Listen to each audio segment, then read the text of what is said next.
Miami, a team that has made some improvements in the offseason. Look at all of these nice improvements here. They signed Tyreek Hill, which is obviously the best possible outcome and amazing for, well, the Dolphins. They got Teron Armstead, who is one of the best left tackles of all time. I mean, reinforced, obviously, Jalen Waddle's still there. Tua still there. I signed Teddy Bridgewater, which, I mean, he'll be a backup, but whatever. And then the running backs they signed Raheem Mostert, Chase Edmonds, Sony Michel, and obviously Gaskin's still in the lineup. Defensively, pretty similar to last year. Not really many big signings. They drafted Channing Tindall from Georgia.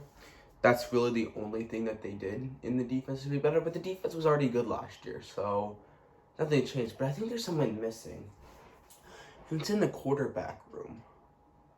Yeah, well, you might know in 2018 there was a notable quarterback draft bust. I can't remember his name though. I think it starts with a J and ends with, his last name is Rosen. It's weird, right? But I think I want to bring him back. Off, I fell. 1, 2, and 3 went by, and it just kind of went into a blur after that. I was really angry. Teams were passing on me, and I was honestly expecting to get picked at some point and have to fake a smile and go up and pretend to be happy. But for some reason, when I got picked, all of that went away, and it just went to straight excitement and relief. There were 9 mistakes made ahead of me, and I will make sure over the next decade or so that they will know that they made a mistake. And here it is, the start of the Rosen recovery. We're gonna sign him, and he's gonna be our starting quarterback. 65 overall, 24 years of age. We can do it. It's gonna be painful, yes. Is he gonna be absolutely horrid in the start? Yes, he is gonna be terrible. But there's a couple things we need to do. First is trading away Tua, because, I mean, if you have Rosen, you obviously don't need Tua.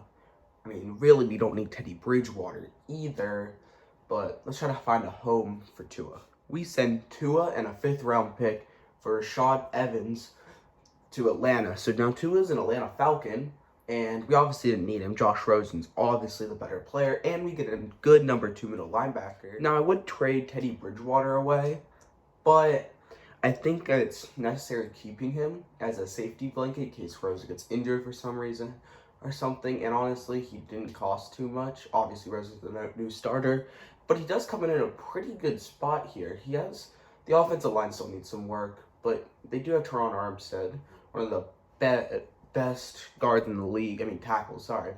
One of the best wide receiving cores, Tyreek Hill, Jalen Waddle, and Cedric Wilson. Running game is alright. What I'm going to do with the running game here is every single one of these running backs, Chase Edmonds, Sony Michel, Myles Gaskin, are going to get a game where they get the majority of rushes or touches. Mostert, I might just give him away. He's 29. He's old. He's out of his prime, and I don't think he's going to be good anymore. So he is probably going to be traded next because I don't really need him. My defense is absolutely fine. I have nothing wrong with my defense except my cornerbacks getting kind of older, but we do have we do have number 2s and number 3s in case Xavier Howard or Byron Jones decides to retire or just start sucking in general. Obviously, kicker, punter, fine. Got the best punt returner in the game, arguably. Maybe except for Gunnar Milowski, Steelers fan. Let's go. And, well, I'll see you in the regular season. We just swapped Raheem Mostert, who's 29 out of his prime and old, for Alexander Madison in a really good trade. So we'll throw him into the running back mix. And, well, we got another good running back. And all we had to give up was a really old, aging running back. So that's a pretty good deal. We now have another contender for the running back role. And, well, I mean, it could always be Mr. Ingold here. Alec Ingold, the legendary fullback who I have no idea who that is. But we are going into week 1 with only one glaring issue. Of course, the most important position, quarterback.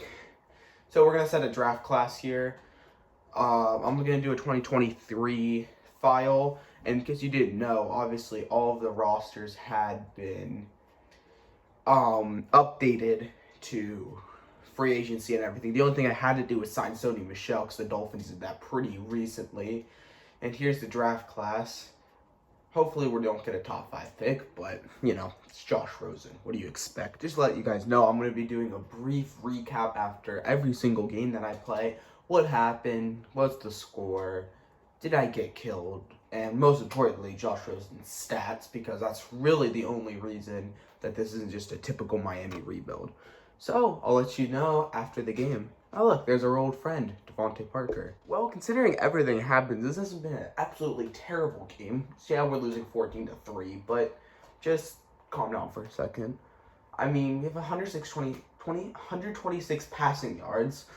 I did throw a terrible interception, though, and that's because I forgot Josh Rosen can't throw the ball more than 10 yards, and absolute duck right into the Patriots safety.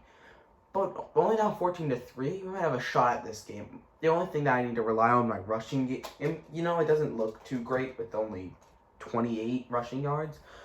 But Eden's been good in most of those. He hasn't had many attempts, and most of them have been first downs.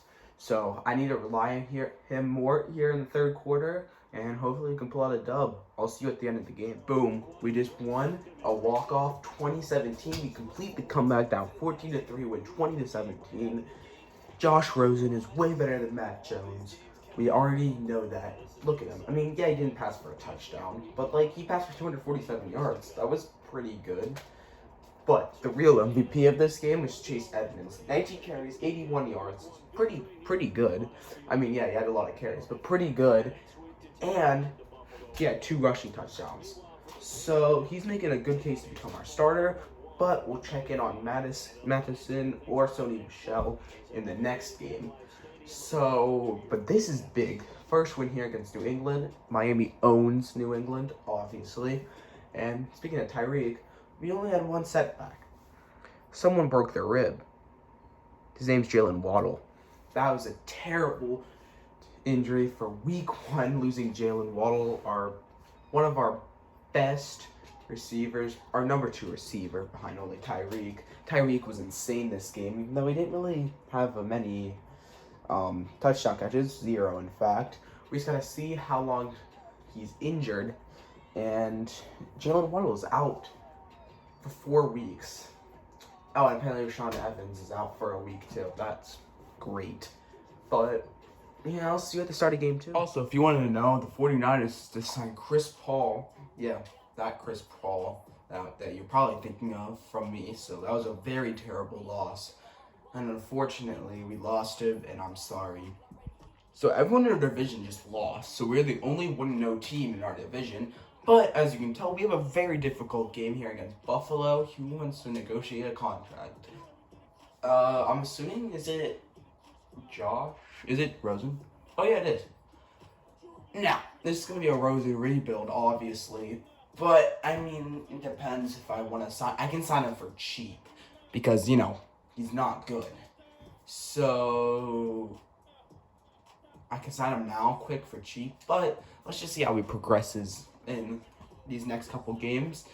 And, well, I'll see you at halftime against Buffalo. Also, this is probably going to be the last game of the video. I don't want this video to go really long because, well, I actually want to get it out. So as you can tell, this is a much better game. As you can tell, I have 254 passing yards. And Josh Allen and Josh Rosen are having a shootout right now. But we have our secret weapon, which is Tyreek Hill, who scored all 3 of our touchdowns because that man is insane. Just cross routes and man coverage. No one's touching him. Touchdown, 3 of them. I don't want to cheese that too hard, though. And I'm playing on All Pro, so it's like the step below All Madden. I'm not good enough to play All Madden. I would lose every single game. But right now, we're just trying to outgun Josh Allen. And, well, I'll see you at the end of the game. It's 21-20 right now, so we're winning by a point. Hopefully this can continue. And that's the game. We win 35-27 against the Bills. A great game. outgunning Josh Allen, and we are 2-0. But we do have one loss, and that is Teron Armstead. And that is a big one, because that is the rock of our offensive line, and we really need him back. So, Sony Michel, 16 carries, 91 yards. Right now, he's in the lead for the best running back. So, Tyreek Hill was insane. 8 receptions, 246 yards. Cedric Wilson was alright. He got injured, but he came back. But Rosen, 75 completion rate, 315 yards, and 3 touchdowns in that win. These guys see how long Teron Armstead is out for. Hopefully he can come back next game. And I'm sure Rosen gets an upgrade here because, come on, he threw for, 250 yards? That was pretty insane. So, that's what's going to do it for this video. I just want to check on him. Let's see. There's Rosen. He's going to be a field general now. So that's nice. And we're just going to see how long Teron Armstead's out. It said he had a bruised sternum, so don't think that is not going to affect him. Good. So next week we'll play the Raiders. I made a list of all the starting and some backup quarterbacks in the NFL that Josh Rosen will defeat. So when I cross him off whenever Josh Rosen beats him. So I can cross off Josh Allen and I can cross off Mac Jones. Hopefully this list continues as Dolphins right now are 2-0. Let's go. At the end of all the videos, we're going to be comparing Rosen's stats to his abysmal 2018-2019 years. 2020 he was in San Francisco, but he literally didn't do anything there. So right now he has a 93.9 passer rating, which is literally the best in his career by far. It's actually a half decent passer rating, unlike Miami and Arizona. In his second stint, he has almost as many yards as he does in 2019. Now he has a 2021. He only needs about 5 more yards to tie. 3 touchdowns, 4 interceptions. That's not great, but hopefully I can work on that because I forgot he can't throw more than 15 yards. Completion percentage is 65%. That's pretty good, I think. It's better than his other 2 years. Yards per attempt, 12.8. That's definitely the best he's ever been. Average yards per game, still best he's ever been. So he's really looking up here. Now rushing, it doesn't really matter, 4 attempts, but hey, he got his first touchdown. And his average, he's got 3 fumbles though. So that's not the best. He's tied with what he had in Arizona that first year. But, well, make sure to like and subscribe, and I'll see you in part 2 of Rosen's Revenge. I think I'm going to call it Rosen's Revenge. It sounds good. Yeah, well, see ya.